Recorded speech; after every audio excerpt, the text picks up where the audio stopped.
감사합니다. 동물나라에 큰 전쟁이 났습니다. 사자가 총사령관이 되었고 동물들이 사방에서 전쟁에 참여하기 위해서 집결 장소로 모이고 있습니다. 집결 장소에 모여보니 동물들이 서로 보면서 한심한 생각이 들었습니다. 당나귀는 멍청한데 전쟁에 방해만 되지 않을까? 또 토끼를 보고 저런 겁쟁이가 어떻게 싸운다는 거지? 개미를 보면서 저렇게 작고 힘이 약해서 어디에 쓰겠나? 코끼리 몸집을 보면서 덩치가 커서 먹기는 많이 먹겠지만 저기에 금방 들통나겠네, 이런 이야기를 했습니다. 그래서 총사령관인 사자가 호통을 칩니다. 시끄럽다. 당나귀는 입이 길어서 나팔수로 쓰면 되고, 토끼는 발이 빠르니 전령으로 쓸 것이고, 개미는 눈에 띄지 않으니 적진의 스파이로 파견할 것이고, 코끼리는 힘이 세니까 군수물자를 나르면 된다라고 이야기를 했습니다. 지혜로운 사람은 단점을 장점으로 살렸습니다라고 하는 용혜원 목사의 글에 나오는 이야기입니다. 예수님이 우리를 보실 때 단점과 문제투성이 있지만 주님은 우리의 문제를 보지 않으시고 우리를 항상 긍정적으로 보신다고 하는 것입니다. 저는 지난 시간 죽은 나사로 살리신 사건을 살펴보면서 예수님은 애통해하는 가족을 먼저 찾아가셨다는 말씀을 드렸습니다. 그리고 나사로의 얼개엄했던 줄을 풀어 다니게 하셨고 죽은 무덤에서 살리셨다는 말씀을 했습니다. 예수를 제대로 만나면 우리들도 우리의 모든 인생 묶인 줄을 끊고 무덤 같은 인생에서 살아나는 삶을 가질 수 있다고 했습니다. 고집이라고 하는 무덤, 사상과 고정관념이라고 하는 무덤, 죽음의 무덤에서 우리는 생명을 얻을 수 있다 하는 말씀을 드린 것입니다. 오늘 우리가 읽은 본문의 말씀은 예수님께서 여리고에서 예루살렘으로 올라가시는 중에 여리고에서 소경이요 거지였던 바디메오의 눈을 뜨게 한 사건을 다루고 있습니다. 예수님은 공생의 마지막을 보내시기 위해서 제자들과 함께 예루살렘으로 올라가시던 길이었습니다. 그런데 여리고성 입구에 길가에 소경이었고 거지였던 바디메오가 웅성거리는 소리를 듣고 누구시냐 물었습니다. 저분은 나사렛 예수시다는 얘기를 듣고 다윗의 자손 예수여, 나를 불쌍히 여기소서 소리를 질렀습니다. 사람들이 꾸짖어 잠잠하라고 이야기했는데도 더욱 크게 소리를 질렀습니다. 결국은 예수님 만나서 눈을 뜨고 그가 예수를 따랐다 하는 것이 오늘 본문의 내용입니다. 이 말씀은 아주 잘 아는 말씀입니다. 설교에 많이 등장하기도 하고 많은 사람이 알고 있습니다. 기도에 대한 설교를 할 때 자주 인용되는 본문이기도 합니다. 기도할 때 장애물과 회방이 있어도 그를 뚫고 부르짖을 때 응답받을 수 있다, 그런 내용으로 설교가 진행됩니다. 그런데 오늘 본문의 말씀은 바디메오의 부르짖음이 어떠한 부르짖음이었고 그에 대해서 예수님 태도는 무엇이었는가를 살펴보면서 우리가 믿는 예수님이 어떤 분인가, 지난주에 이어서 연속으로 이 말씀을 함께 살펴볼까 합니다. 제일 먼저 46절과 47절 말씀을 다 같이 한번 읽어보겠습니다. 46절 제가 읽습니다. 그들이 여리고에 이르렀더니 예수께서 제자들과 허다한 무리와 함께 여리고에서 나가실 때에 디메오의 아들인 맹인 거지 바디메오가 길가에 앉았다가 나사렛 예수시란 말을 듣고 소리질러 이르되 다윗의 자손 예수여, 나를 불쌍히 여기소서 하거늘. 오늘 본문의 말씀을 보면 소경이여 거지였던 바디메오가 예수님의 길을 멈추게 했다고 기록하고 있습니다. 지금 예수님은 여리고에서 예루살렘으로 가는 길입니다.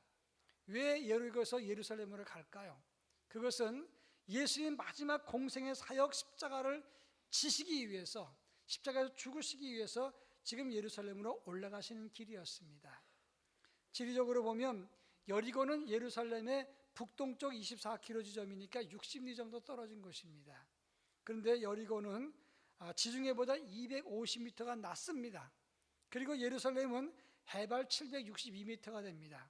그러니까 이걸 계산하면 고도의 차이를 보면 1012m 정도의 차이가 납니다.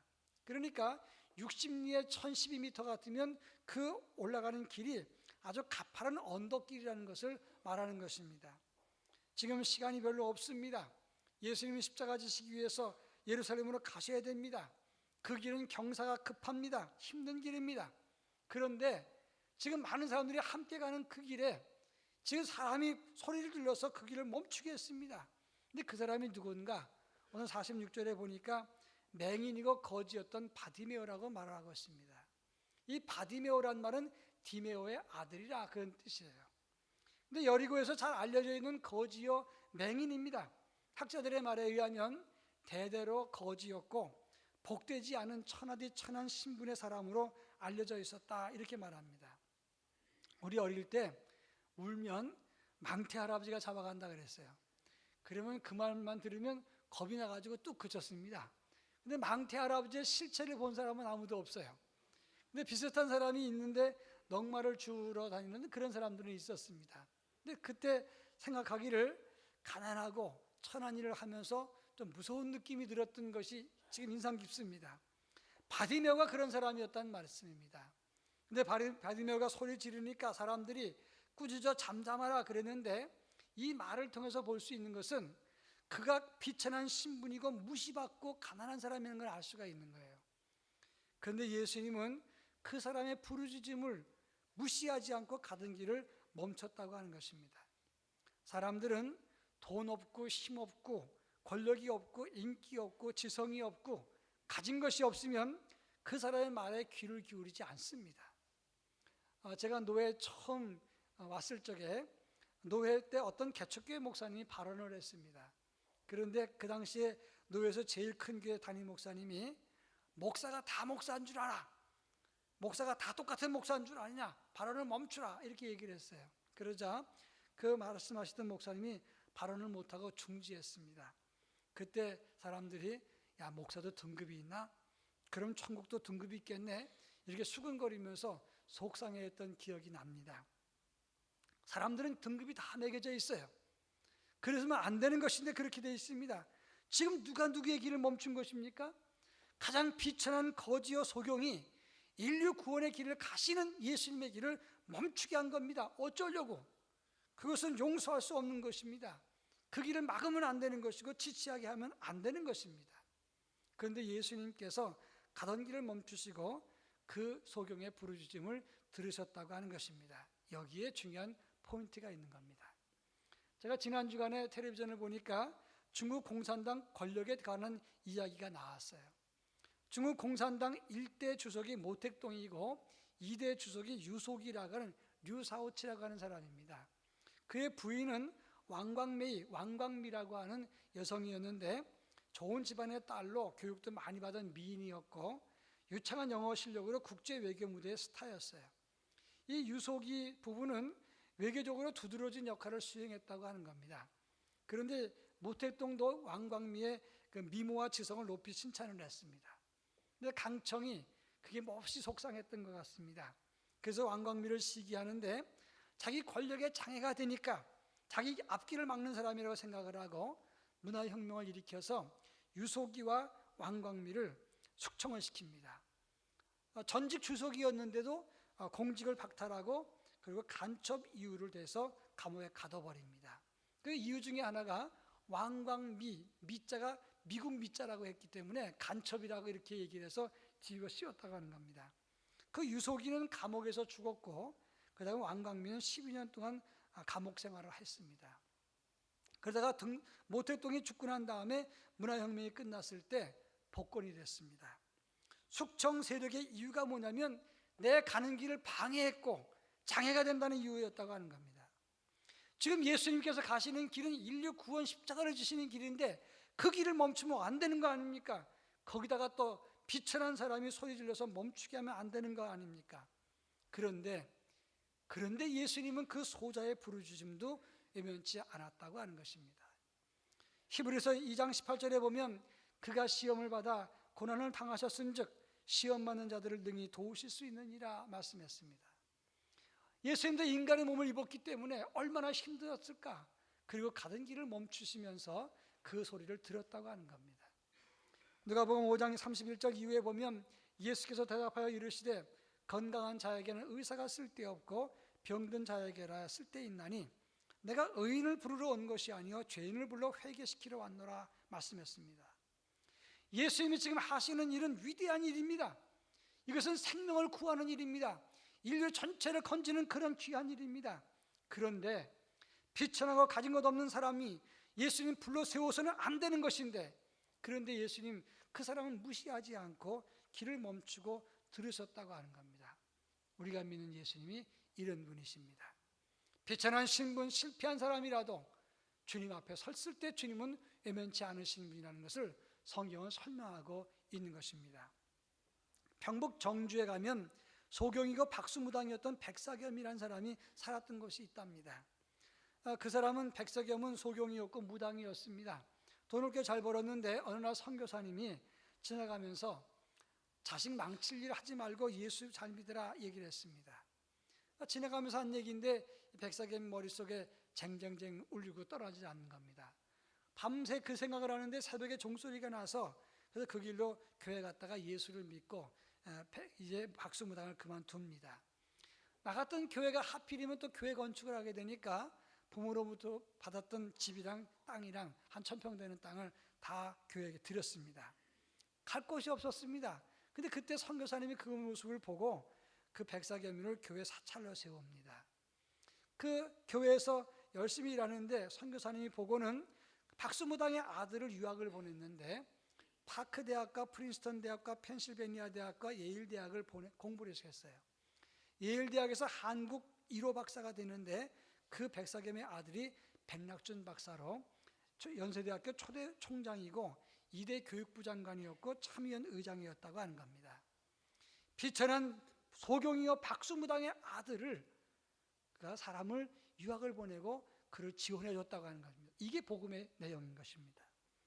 세리였던 마태, 7 귀신 들렸던 막달라 마리와 남편이 5이나 있던 여인에게도 기회 주시는 예수님, 그분은 우리의 부르짖음을 외면치 않으시고 그리고 멈추셔서 우리의 간청을 들으시는 분이라는 사실을 알아야 되는 것입니다. 그런가 하면 51절에 보면 바디메오의 간청이 나옵니다. 51절 다 같이 읽어봅니다. 예수께서 말씀하여 이르시되 내게 무엇을 하여 주기를 원하느냐? 맹인이 이르되 선생님이여 보기를 원하나이다. 오늘 본문의 말씀 보면 예수님이 그 맹인에게 묻습니다. 무엇 해주기를 원하느냐? 내가 보기를 원하나이다. 아나플레퍼, 이 아나란 말은 다시란 뜻이에요. 그러니까 원어를 보면 다시 보게 해 주십시오, 또는 잃었던 시력을 회복시켜 주십시오, 이런 말입니다. 이 말로 봐서는 아마도 이 소경은 본래에는 시력이 있었지만 후천적으로 시력을 잃은 것 같은 그런 느낌을 받습니다. 그런데 이 사람이 예수님께 요청한 것이 보기를 원합니다 말을 분석해 보면 참 단순하고 어떻게 보면 무식하고 어떻게 보면 과하다는 느낌이 들어옵니다. 세상에 이렇게 만만합니까? 무슨 자격으로 하나님의 아들 가는 길을 세워놓고 내 눈뜨게 해주시오 이렇게 요청하는 겁니까? 생각해 보십시오. 주님을 위해서 일한 사람이거나 지역을 위해서 봉사한 사람도 아니고 평생 그냥 얻어먹고 사람한테 그것만 하던 사람입니다.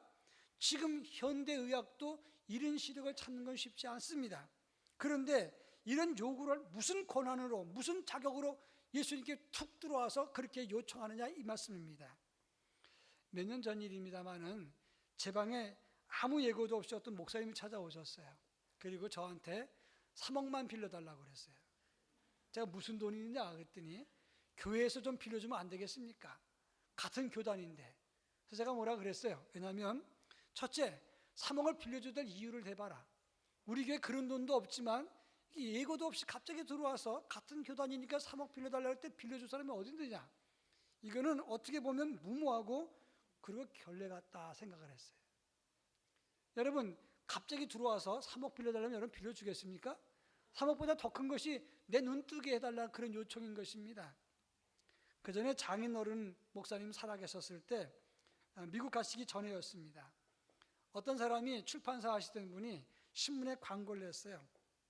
지금 내가 어려운데 도와주시면 꼭 보답하겠습니다, 이런 신문 광고를 냈는데 저희 장인이 거기를 찾아가셔서 돈을 빌려줬어요. 그리고 그 신문 광고 낸 분도 이상하지만 그것도 찾아가서 돈을 갖다 주는 분도 좀 정상은 아닌 것 같았어요. 아무튼 찾아가서 그 돈을 빌려줬습니다. 그러니까 그 출판사 사장이 기왕 도와주실 것 같으면 목사님이신 거 아니까 목사님이시라고 얘기했을 테니까 그럼 이 소설책을 하나 좀 번역해 주시면 저희가 출판해서 좀 도움이 되겠습니다. 그래서 저희 장인이 출판을 해가지고 번역을 해서 출판을 했어요. 그 다음에 두 번째 것까지 부탁을 해서 제가 원고를 다 써놓고는 미국 가셨거든요. 그 원고를 저한테 주시면서 거기 가면 아마 출판에 도움 줬으니까 또 돈도 줄 거라고 얘기를 했습니다. 제가 찾아가서 만났습니다. 사장님이 하는 말이, 신문 광고를 냈는데 아무도 응답하지 않았지만 최 목사님이 유일하게 도와주셨습니다. 참 고마운 분입니다. 그런데 지금까지 그분은 빌려준 돈도 원고료도 한 푼도 못 주지 않았습니다. 제가 속으로 무슨 생각했냐면 둘 다 정상은 아닌 것 같은데, 그런데 이 사람 참 무리하다고 생각을 했어요. 첫째는 광고를 해서 돈 준 사람한테 그 다음에 원고까지 부탁을 해서 그 원고 때문에 출판했으면 그럼 그건 적어도 좀 줘야 될 거 아닙니까? 근데 아직까지 연락도 없어요. 들어준 사람은 착하다고 치다면 그러면 안 주는 것은 무례한 것이고 바르지 않은 것 아닙니까? 지금 이 바디메오의 간청이 신사적이고 옳은 것입니까? 자기 답답하다고 인류 구속의 길을 걸어가시는 예수님 멈춰놓고 그 다음에 내 눈 뜨게 해주십시오 훅 들어와가지고는 그렇게 말하는 것이 정당한가 하는 겁니다. 무엇을 주님을 위해서 뭘 해드린 것도 아니고 어떤 가치 있는 인생을 산 것도 아닌데, 근데 내 눈 뜨게 해주시오 그리고 안 되면 말고, 얼마나 무리한 것입니까? 그런데 주님은 그의 간청을 들어주셨다는 겁니다. 이것이 우리가 믿는 예수님의 모습인 거예요. 근데 여기서 중요한 것은 오늘 우리가 기도하고 간청할 때 바디메오보다 낫습니까? 그렇지 않습니다. 그나 나나 매일 반입니다. 어린아이 응석보다도 더 단순하고 무례하고 형편없는 기도가 얼마나 많습니까? 나 힘들다고 서러운 것밖에 보이지 않아서 무례하게 하나님께 훅 들어와서 간청할 때가 얼마나 많으며, 더디 이루어지지 않는다고 화를 내고 하나님 없다고 말하고, 그리고 하나님 이럴 수 있냐고 따지는 경우가 얼마나 많으냐 하는 겁니다. 과하고 무례한 기도가 우리의 기도인데 하나님은 아무 탓도 하지 않고 외면치 않고 거절하지 않고 들어주신다고 하는 겁니다. 그 주님이 예수님이신 거예요. 저희 동문 중에 1년에 한 번씩 저한테 메주를 보내시는 분이 있어요. 목사님 메주 먹고 힘내세요 그게 아니고, 메주를 예고 없이 무조건 보내놓고 돈을 보내달라는 것인데 싫으면 반송해달라고 하는 겁니다. 참 메주도 오는 것도 힘들지만 여러분 다시 포장해서 그것도 송료를 우리가 붙여갖고 보내야 되니까 얼마나 힘들어요. 한 번은 제가 동문회장 때인데 많이 보냈어요. 주변에 동문들한테 다 나눠주고 돈을 좀 걷어갖고 보내달라고. 제가 참 뭐라 그럴 수도 없고 말이죠. 동문이는데 참 속상했습니다. 그런데 은퇴하면 조용할 줄 알았어요. 그 교회 어려우니까 도와달라고 하는 거니까 뭐 이해할 수 있는 건데, 은퇴하셔서 이번에도 또 보내왔어요. 메주를 2개를 보냈는데, 요즘 메주를 갖다가 그거 하다가 장 담그는 사람이 몇 명이나 됩니까? 그 목사한테 보내면 그걸 어떻게 하겠어요? 제가 제 아내한테 말도 안 했습니다. 근데 동문의 이름을 팔고 발송했으니 이거 어떻게 하면 좋겠어요? 근데 제 아는 목사님이 그분한테 전화를 해서 야단을 쳤대요. 동문의 이름 팔고 하지 마십시오. 그랬더니 난 동문회 활동도 했다고 저한테 전화를 했어요. 동문회 회비 낸 적이 있냐고. 그분은 동문회 회비 낸 적이 없고 동문회 날 와서 밥 먹고 선물 받아간 것밖에 없었어요. 그러니까 둘이서 얘기하면서 야 그러면 안 되는 거 아니냐 서로 막 얘기를 했어요. 그러고 난 다음에 이 메주를 다시 반송해야 될까 말까 하다가 이건 아무래도 반송하는 게 옳겠다 생각을 했어요. 설교 준비를 하는데 제가 기도했습니다. 기도하는데 갑자기 주님의 마음이 제가 느껴지는 게, 너희도 늘 그러지 않냐? 언제 너희가 예의를 갖춰서 내게 간구했냐? 너희의 과한 간구, 무리한 기도, 황당한 간청 그거 다 들었는데 근데 너는 왜 그러냐? 제가 회개하면서 기도를 했어요. 설교 준비하다가 설교 준비 못했어요. 회개하느라고. 우리가 기도할 때 언제 하나님의 의와 진리를 위해서, 하나님의 거룩한 나라를 위해서, 인류와 다른 사람 생명을 위해서 기도했습니까? 그저 자기 답답하고 힘들다고 막 하나님께 들이대고 기도하지 않습니까? 그런데도 주님은 우리의 기도를 거절치 않으시고 들으셨다는 거예요.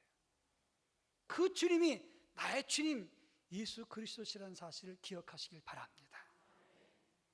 마지막 세 번째 중요한 메시지가 49절 말씀입니다. 49절 말씀을 다 같이 한번 읽어보겠습니다.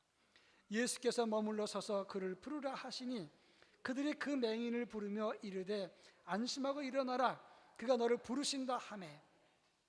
오늘 본문의 내용을 보면 사람들이 그 맹인을 부르면서 안심하고 일어나라 그가 너를 부르신다 말했습니다. 이 말은 예수님 주변 사람들이 그 맹인을 예수님 너를 부르니까 이제 걱정하지 말고 안심하라 이렇게 말한 것으로 되어 있어요. 근데 안심하라 일어나라 하는 말의 원어를 보면 안심하라 다르세오라는 말인데 용기를 가지라 기운을 차리라 이런 뜻입니다.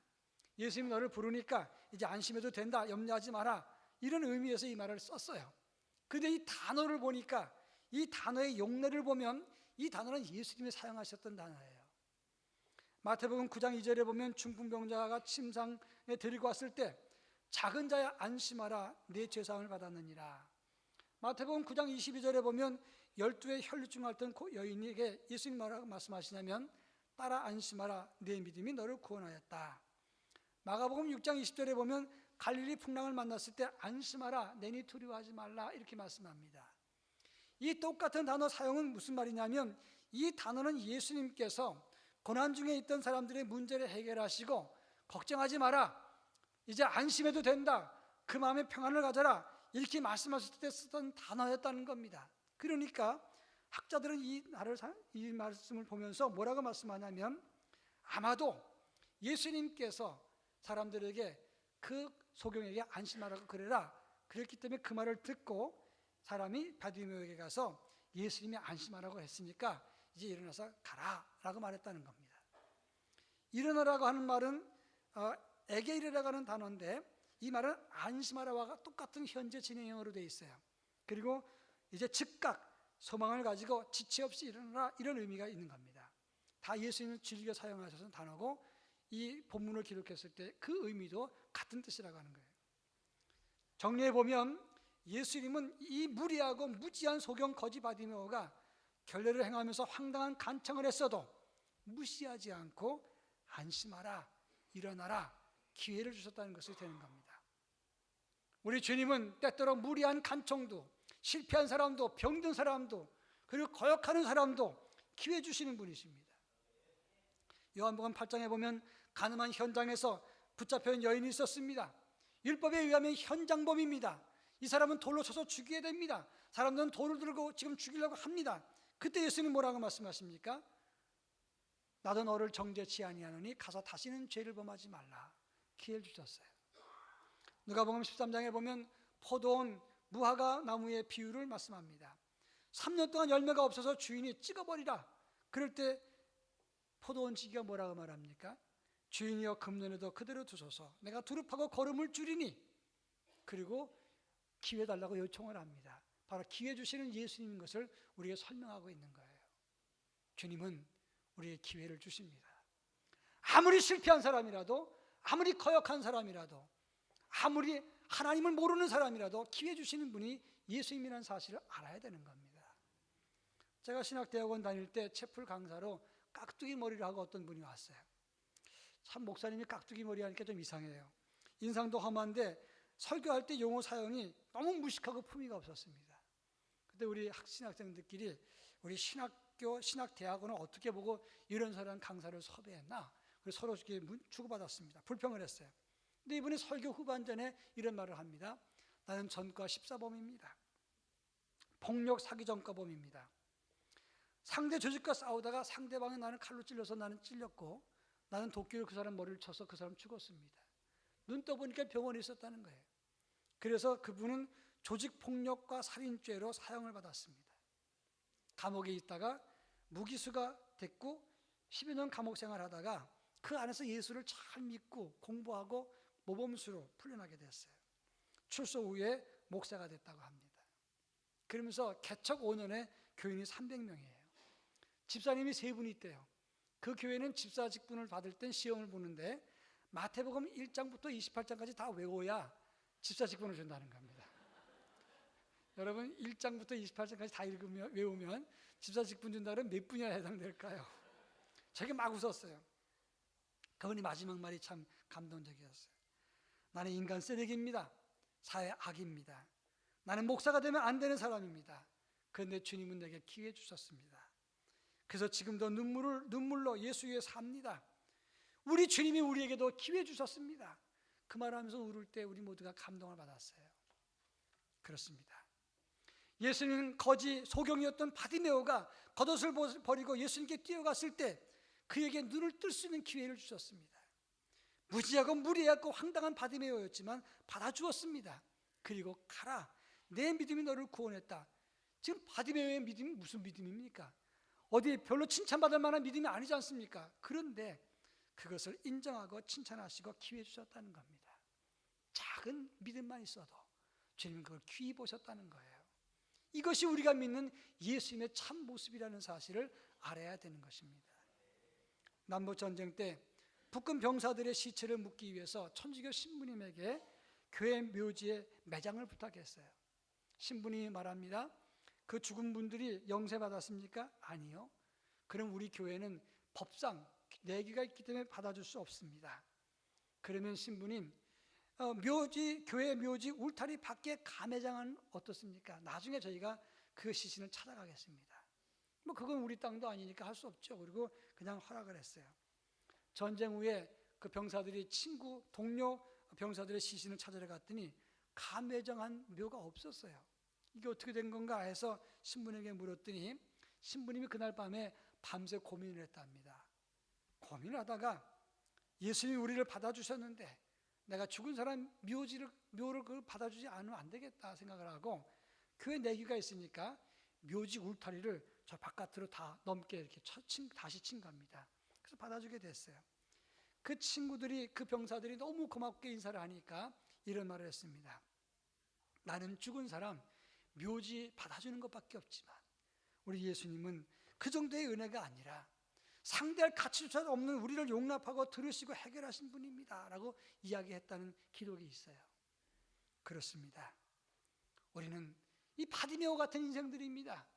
그냥 예고도 없이 훅 들어와서 그냥 버릇없게 무례하게 예수님께 요청하는 사람들입니다.